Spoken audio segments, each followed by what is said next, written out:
대한항공 회항 당시의 CCTV 화면이 오늘 공개됐습니다. 어제는 조현아 전 부사장 첫 재판이 열렸죠. 박지훈 변호사에게 자세히 들어보겠습니다. 어서 오십시오. 안녕하십니까. 어제 재판에서도 그 항로를 변경한 것이냐 그것이 제일 쟁점이었다는데. 네, 맞습니다. 오늘 그 CCTV 공개된 거 보셨습니까? 네, 맞습니다. 그게 이제 어떤 변수가 됐지? 사실 항공기 한번 볼까요? 먼저 한번 보시고 보면서 한번 얘기를 해주시죠.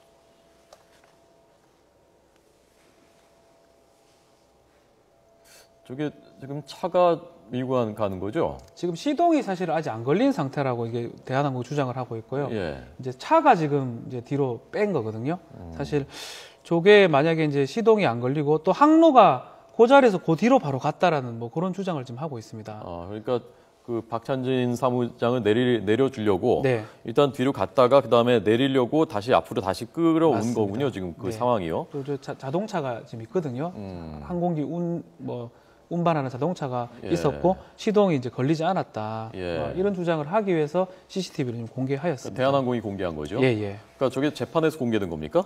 지금 일단 배포를 지금 한 걸로 알려져 있는데 아마 재판에서도 공개가 된 걸로 제가 알고 있습니다. 예. 그러니까 원래는 저 차가 끌고서 활주로까지 가서 그렇죠. 활주로에서 이제 비행기가 자기 힘으로 네. 움직이기 시작하는 거죠. 시동을 켜고 활주로까지 가서 거기서 이제 움직여야지 이제 항로라고 본다는 게 이제 대한항공 측 주장이고 뭐 검찰 주장 같은 경우는 문을 닫고 문을 열기 전까지 운항 중이고 그거라면 다 항로라고 보는 그래서 네. 공소장에는 그렇게 항공기 항로 변경죄로 기소가 되었습니다. 그게 어디 무슨 규정이나 항로라는 게 뭔지 규정이나 또는 뭐 판례나 그런 게 없습니까? 사실 항로에 대해서는 일반적으로 국제법상으로는 좀 있습니다. 국제법상으로는 공중해를 항로로 봅니다. 공중해 이른바 비행기 길이라고 하죠. 예. 그리고 많이 해석한다 하더라도 실제로는 그 비행기가 이제 활주로에서 움직일 수 있는 그 거리가 돼야지 항로로 보는 거고. 근데 문제는 우리 법상으로는 이제 운항 중이라는 그는 정의가 있습니다. 운항 중은 이제 비행기가 문을 닫히고 문이 열릴 때까지. 예. 운항 중이라는 건 그 정의가 있지만 항로의 정의는 사실 없거든요. 운항 중이라는 것은 네. 어디에 그 규정이 있는 거죠? 항공보안법에 정의 규정이 항공보안법에. 있습니다. 그래서 이제 이 제가 뭐가 중요하냐면 예. 위력 또는 위계를 이용해 가지고 운항 중인 항공기의 항로를 변경할 때 성립하는 범죄입니다. 항로 변경죄가요. 예, 예. 그래서 위계는 맞습니다. 왜냐하면 예. 막 혼내고 막 이랬으니까 그건 상관이 없는데 운항 중도 맞습니다. 왜냐하면 예. 문을 닫았잖아요, 벌써. 근데 이제 문제는 뭐냐면 비행기의 항공기의 항로를 변경했냐 안 했냐가 문제거든요. 그래서 대한항공 측 입장에서 조현아 부사장 변호인 입장에서는 이는 항로가 아니다, 여기는. 그리고 이제 검찰 입장에서는 이것도 항로다. 아주 큰 쟁점이 되고 있습니다. 그러니까 항로 변경죄 그 법 규정이 위계나 위력으로 네. 운항 중인 항공기를 항로를 변경시켰을 때. 그 참 애매하네요. 예, 애매합니다. 그래서 운항 중까지는 검찰이 맞는데 예. 운항 중까지 맞다 하더라도 항로를 변경했냐 안 했냐는 실제로는 항로의 정의가 지금 없기 때문에 법 규정에 예. 어떤 사전적 의미라든지 아니면 국제법상 항로 의미를 찾아야 되고 이제 재판 과정에서 이제 법원에서 이걸 판단할 것 같습니다. 비슷한 판례도 물론 없을 거고요. 사실 뭐 이런 일이 일어나지가 않기 때문에요. 네. 뭐 이런 게 아마 전 세계적으로 전대미문의 사건 아니겠습니까? 백받고 시키는 게 뒤로 간 게 그러다 보니까 이런 건 판례는 사실 없다고 봐야 됩니다. 예.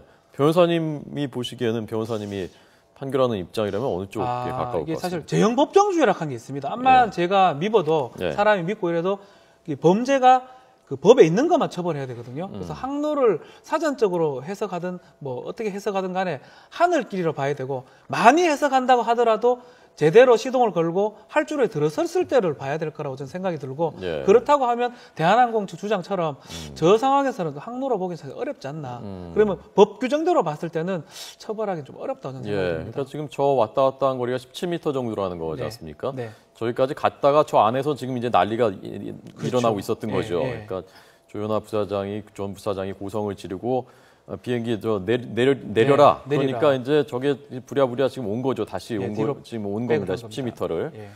자, 어쨌건 대한항공이 아마도 유리하다고 생각하니까 저걸 공개를 맞습니다. 한 예. 것이겠죠. 네. 어제 재판에서 그 조현아 전 부사장이 태도 문제를 재판부에서 지적을 받았었다면서요? 사실 어제 재판은 뭐냐 하면 예. 이제 첫 재판입니다. 그래서 이제 피고인의 어떤 모두 진술이라고 자기가 누군지 인정하고 공소 사실을 인정하냐 마냐냐 이런 자리인데 사실 턱을 좀 이렇게 괴고 있었나 봅니다. 그래서 재판장이 훈계 뭐라고? 근데 재판부가 사실은 서부지법인데요. 네. 오성우 부장판사라고 좀 저도 뭐 재판을 해봤는데 아주 부드럽게 형사 재판을 진행을 합니다. 그렇군요. 훈계도 또 하면서 그래서 이러면 강용석 씨 사건에서도 뭐 좀 쓴소리를 해가지고 세간에 잘 알려졌는데 예. 아마 재판장이 봤을 때는 아주 자세가 안 좋았다고 본 것 같습니다. 이 턱 공개고 이런 경우 잘 없거든요. 잘 없는 게 아니라 거의 그것도 전대미문 예, 아니에요? 예, 이것도 사실은 저도 재판을 자주 생기지만 턱 꿰고 있는 사람 제가 본 적은 사실 없습니다. 예. 그것도 한번 지적하고 그다음에 또 턱을 깨니까 또 2차례 정도 지적을 했다고 지금 알려져 있습니다. 예. 직업이 뭐냐라고 하니까 무직입니다라고 했다고 하고요. 직업은 이제 없으니까 이제 무직했는데 사실은 그 범죄 당시로 보면 이제 부사장으로 사실 한 게 맞는데 본인이 이제 지금 없으니까 무직이라고 얘기한 것 같습니다. 예. 예. 그렇게 얘기해야 되는 거죠? 아니 사실은 자기 범죄 당시를 기준으로 봐야 되거든요. 아, 그런가요? 실제로는 저도 뭐 정확하게는 모르겠지만 예. 부사장이었다고 얘기하는 게 사실 맞는 것 같은데 예. 뭐 직업 없다고 자기가 얘기를 했습니다. 아니 장관이 뭐 돈을 뇌물을 받았다가 만약 구속이 됐다 그러면 직업이 뭡니까? 그러면 지금 장관이 아니라 장관입니다. 그럽니까? 그러면? 예, 그거는 이제 그때 장관이었다고 얘기를 하는 게 사실 맞죠. 예. 조양호 회장을 증인으로 불렀다는데 네. 이것도 좀 이례적인 건가요? 이거는 저는 아주 이 재판부에 잘한 것 같습니다. 사실은 증인을 직권으로 채택을 했거든요. 네. 뭐 변호인이 신청한 것도 아니고 검찰에서 신청한 것도 아닙니다. 아. 근데 이제 왜 직권으로 채택을 했냐 보니까 예. 박찬진 사무장에 대해서 어떻게 앞으로 뭐 조치를 취할 것인지 예. 그 얘기를 듣고 싶다라는 겁니다. 그래서 박찬진 사무장이 제일 큰 피해자 아니겠습니까? 예, 예. 그래서 재판부에서는 사실은 이게 양형의 범죄하고 상관이 없기 때문에 증인해도 그만이고 안 해도 그만이거든요. 예, 예. 근데 앞으로 조양호 회장이 어차피 대한항공을 이끌기 때문에 예. 와서 박찬진 사무장에 대해서 어떻게 한다는 얘기를 잘한다면 이 양형을 고려할 때 판단하겠다라고 얘기한 거고 저는 재판부에서 아주 좋은 이렇게 재판하기는 잘 없는데요. 증인 채택을 한 건 아주 좋은 결정이라고 생각합니다. 아니 근데 지금 재판이라는 게 죄형 아까 말씀하신 네. 죄형 법정주의 법 규정을 가지고 이 사람이 잘했는지 잘못했는지 또 네. 양형을 하는 건데 거기에서 이것까지 하는 건 좀 월권이 아닌가라고 생각할 수도 있지 않습니까? 우리나라 같은 경우는 범죄와 관련 없을 때는 증인 신청하면 혼납니다. 지금 왜 그 신청하느냐. 예, 예. 근데 이 사건은 좀 사회 주목을 많이 받다 보니까 그런 것도 있고 재판부가 뭐 제가 아까 오성우 부장판사 얘기를 했지만 아주 부드럽게도 진행하지만 훈계도 하고 아주 융통성 있게 진행을 잘한다는 평을 받고 있거든요. 네. 증인 채택한 게 이례적이긴 하지만 필요한 채택이 아닌가. 그래서 조양호 회장이 나와서 나는 진짜 박창진 사무장한테 보복이라든가 안 하겠다. 이런 얘기를 아마 국민들 앞에서 하라. 법정에서 하라는 취지에서 부른 것 같습니다. 예. 그러면 그런 그 진술을 하면은 그것을 그 양형하는데 그러니까 형량 정하는데도 참고를 한다라는 건가요? 예, 그렇기는 전혀 연관은 없는 건 아닙니다. 예. 양형에서 필요한 부분이기 때문에 부른다는 거고 만약에 좋게 대답을 한다면 예. 판사가 뭐 형을 선고함에 있어서 반드시 반영하겠다 이런 의지로 보면 됩니다. 그건 법적으로 괜찮은 겁니까? 예, 괜찮습니다. 왜냐하면 괜찮습니까? 범죄하고 양형이 두 개가 문제거든요. 예. 범죄 성립 여부에도 증인을 부르지만 양형에 대해서 피해자와 합의가 됐는지 합의가 안 되고 앞으로 어떻게 할 건지 이런 것도 고려를 해야 되기 때문에 증인을 채택하는 것은 바람직합니다. 그러니까 형량 정할 때 피해자와 뭐 네. 합의가 됐는지 네. 피해자한테 어떤 영향을 미칠지가 원래 고려가 되는 데 네, 실제로 불러서 하지는 않습니다. 왜냐하면 예. 이제 뭐 이 변호사가 이렇게 제출하거든 변호인들이. 근데 이런 경우는 불러서 하는 경우가 사실 이례적이지. 예. 사실은 양형은 아주 중요한 자료이기 때문에 뭐 법원에서 꼭 봐야 됩니다. 예, 알겠습니다.